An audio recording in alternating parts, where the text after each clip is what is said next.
My name is Ava Mitchell. And if you'd told me 10 years ago that people who once laughed at me would one day stand in line just to shake my hand, I would have laughed too. This morning, I was standing barefoot in my Manhattan penthouse, the marble floor cool against my skin, a cup of black coffee warming my palms. The city stretched beneath me, a skyline I once only dreamed of. My silk blouse still carried the faint trace of lavender from last night's gala. Everything looked perfect. Everything was perfect. And yet, when my phone buzzed on the glass table, I froze. The name flashing on the screen was one I hadn't seen in years. Rachel Turner. Back in college, Rachel was the loudest voice mocking me, sneering at the little job I had taken to survive. Ava, you'll never make anything of yourself folding boxes and delivering orders, she'd said once, with a cruel smirk that burned itself into my memory. Now, her name sat glowing on my screen. My chest tightened, not with fear. No, those days were gone, but with a mix of irony and something sharper. Pride, maybe. Vindication. I let the phone ring twice before picking it up, pressing it to my ear with a calmness that only comes from winning battles no one thought you could win. Ava. Rachel's voice trembled. I need your help. For a moment, I said nothing. Just looked out at the glittering city, the empire I built from the very job they mocked. And in that silence, my past began to rise like smoke, pulling me back to where it all began. I wasn't always the woman with a penthouse view and boardrooms waiting on my word. Back then, I was just a 19-year-old girl trying to pay rent in a rundown apartment outside Boston. I still remember the smell of cheap coffee in the small cafe where I worked part-time and the ache in my feet from double shifts at the packaging warehouse. That was my job, folding boxes, lifting orders, running deliveries. It wasn't glamorous. It wasn't even close. But it was mine. The worst part wasn't the hard work. It was the laughter. Rachel Turner and her friends from college would waltz into that cafe, their manicured nails clicking on the counter as they whispered just loud enough for me to hear. Box girl, they'd call me. Future queen of cardboard. The sting of their words settled deep in my chest. I'd smile politely, but inside, my hands shook so badly I nearly spilled their lattes. My parents weren't much better. They wanted me to choose a real career. Law, medicine, anything that looked respectable at family gatherings. My father once said at dinner, not even looking up from his plate, Ava, you're wasting your brain. That little job won't take you anywhere. I remember going to bed that night, staring at the ceiling with hot tears running silently down my face. My pillow smelled faintly of detergent, the only clean thing in that cramped apartment. I felt small, disposable. But then there was Grandma Elise. She was the only one who never laughed at me. One rainy evening, when I finally broke down in front of her, she placed her wrinkled hand over mine and pressed a tiny silver pendant into my palm. A simple chain with the word, Rise, engraved on it. Don't you let their words chain you, Ava, she whispered, her voice trembling but fierce. Everything mighty starts small. Even empires are built brick by brick.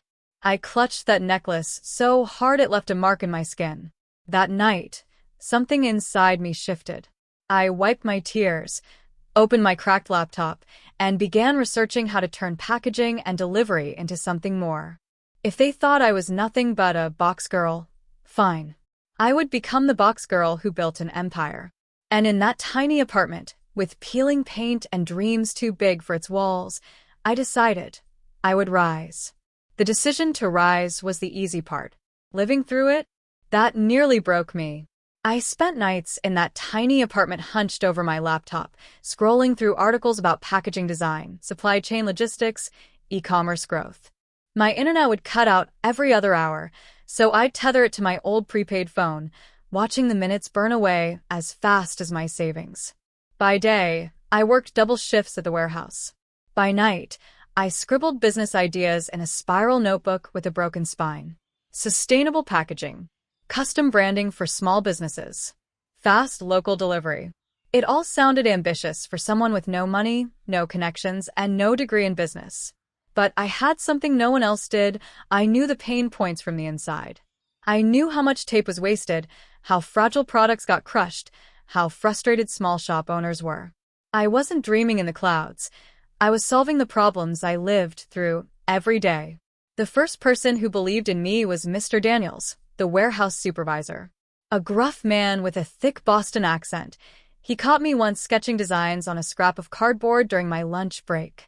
Instead of laughing, he leaned over and said, "Kid, you've got ideas. Don't let anyone make you feel small for that." He introduced me to a retired business consultant, Linda Price, who became my mentor. Linda was sharp, with salt and pepper hair always tied in a bun, and she didn't sugarcoat a thing. "Ava," she said in our very first meeting at her cluttered kitchen table, "if you want people to take you seriously, you'll need to know numbers, not just dreams." So, I learned balance sheets, marketing strategies, manufacturing costs.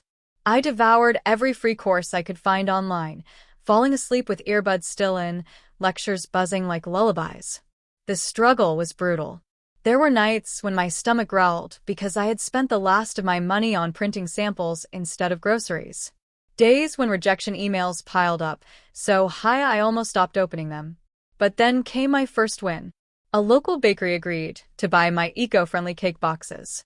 I still remember delivering them myself, the smell of fresh bread wafting through their shop, my hands trembling as I set the boxes on their counter. When the owner smiled and said, "These are perfect, Ava. I'll take more next month," I nearly cried in the middle of the store. From there, one client became two. Two became 10. I worked quietly, carefully, reinvesting every dollar. On social media, I kept things vague, posting sunsets, coffee cups, and the occasional photo of my shoes. Let them all think I was just surviving. Meanwhile, I was building something far greater. My delivery van turned into a fleet. My small client list turned into contracts with national retailers. And through it all, I wore Grandma Elise's necklace. Whenever the self-doubt threatened to swallow me whole, I'd press my fingers against that tiny word, rise. They mocked me once. But in the silence of those long nights, I was shaping my future. A future none of them could imagine. The day finally came when the past walked straight into my present. Rachel Turner wasn't the only one who called. Word had spread somehow. Suddenly, the very people who had once mocked me, friends, classmates, even my own cousins, were in town and wanted to catch up. So I invited them. Not out of cruelty. Not even revenge. I just wanted them to see the woman they had buried under their laughter, standing tall in the very world they said she'd never touch. They arrived on a Friday evening. The elevator door slid open directly into my penthouse, the polished wood floors gleaming under soft golden light. Floor-to-ceiling windows framed the Manhattan skyline, the city twinkling like a crown of diamonds. I watched their eyes widen. Rachel's jaw slackened. My cousin Mark, who once told me I'd end up forever broke, whispered under his breath, "Holy, Ava, this is your place?" "Just one of them," I replied smoothly, letting the words hang in the air.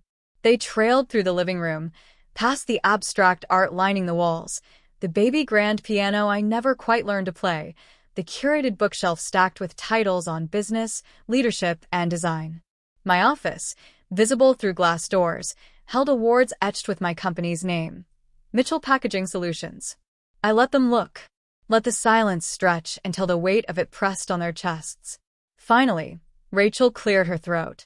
"So, what exactly do you do now?" Her voice had that same mocking edge, though thinner, weaker now. I smiled. Not the nervous smile of the girl who once folded boxes under flickering fluorescent lights. A calm, confident smile. "I own one of the largest sustainable packaging companies in North America," I said. "We supply to retailers, tech companies, e-commerce brands. You've probably touched something I designed this week without even knowing it." The room went quiet. You could have heard a pin drop against the marble. "And your net worth?" Mark stammered, as though the number mattered more than the work. I met his eyes. "Last valuation put me at just over $1.2 billion. Rachel gasped. Someone coughed awkwardly. My aunt, who once told me I was embarrassing the family, blinked hard as though trying to wake from a bad dream. I walked over to the glass wall, looking out at the city that had seen every step of my climb. You all laughed at me once. You mocked the job that taught me resilience, the job that gave me insight, the job that became the seed of my empire. You thought folding boxes was beneath you. But those boxes built this. I turned back to face them, my voice steady, almost gentle. The thing is, your laughter didn't break me. It built me. Because every cruel word became fuel. And now, I gestured to the skyline, to the empire I had carved out of cardboard and sweat. This is where that fuel carried me. Their faces told the rest of the story, disbelief twisting into regret, shame burning behind their eyes, a flicker of something that looked like respect but came far too late. Rachel finally whispered, "Ava, I'm sorry." I let the words sit. For the first time in years, I wasn't the one trembling. They were. And in that moment, I realized the real power wasn't in the billions. It was in the silence. The way they finally had nothing left to mock. For a long moment, the only sound in the penthouse was the hum of the city outside my windows. They were waiting for me to forgive, to welcome them back as if the past could be brushed away like dust. But I wasn't that girl anymore. I moved to the bar counter and poured myself sparkling water, the fizz sharp in the silence. Their eyes followed me, expectant, nervous. Finally, I spoke. "You all came here thinking I was the same Ava you once mocked. The girl too poor, too naive, too small. But look around you. That girl is gone. I built this life with my own hands, and I don't owe anyone here a single piece of it." Rachel shifted uncomfortably, her manicured fingers twisting together. "We were kids, Ava. We didn't know better." I tilted my head. "Maybe. But words cut deep, Rachel. And some scars don't fade." Mark tried to smile, the same cousin who once joked I'd marry rich or starve. "Hey, at least you proved us wrong, right?" I set my glass down with a soft clink. "No, Mark. I proved myself right, and that's the difference." Their faces flushed with shame, but I didn't let the moment slip away. This wasn't about revenge. It was about rewriting the terms. If you truly want a place in my life again, there are conditions. Rachel's brows furrowed. Conditions? Yes. I stepped closer, meeting each gaze in turn. "Rachel, you always tore others down to feel taller. If you want my friendship, you'll start building people up instead. No more cruelty disguised as jokes." She swallowed hard, nodding silently. I turned to Mark. "You chased fast money, shallow thrills. You mocked me for working hard. If you want my respect, you'll get a real job, something that demands commitment and purpose. No more shortcuts." His smirk faltered. He looked away. "Then my aunt. You told me I embarrassed the family. Family isn't about status. If you want to be in mine, you'll start treating every person, waitress, janitor, cashier, with dignity. Titles don't define worth." Her eyes glistened, shame softening into something else. I let my words settle, the weight of them pressing deeper than anger ever could. These aren't punishments. They're chances. Because the truth is, I don't need any of you. But if you want to stand beside me, then you'll have to rise too. Just like I did. Silence again. Heavy, charged. But this time it wasn't awkward, it was cleansing. Rachel whispered first. "I'll try." Mark muttered, "Yeah, okay." And for the first time, I believed them, not because of their words, but because they finally looked small. Not me. I smiled faintly, touching the necklace at my collarbone, Grandma Elise's pendant still warm against my skin. Good. Because rising is the only way forward. In that moment, I wasn't the mocked girl anymore. I was the woman who set the terms. The weeks after that night were different. For the first time, the people who once mocked me began to show real change. Rachel started volunteering at a mentorship program for young girls in business. She sent me a picture once, her arm around a shy teenager holding a scholarship certificate. The Rachel I knew back then would have never done that. Mark finally traded his get-rich-quick schemes for something real.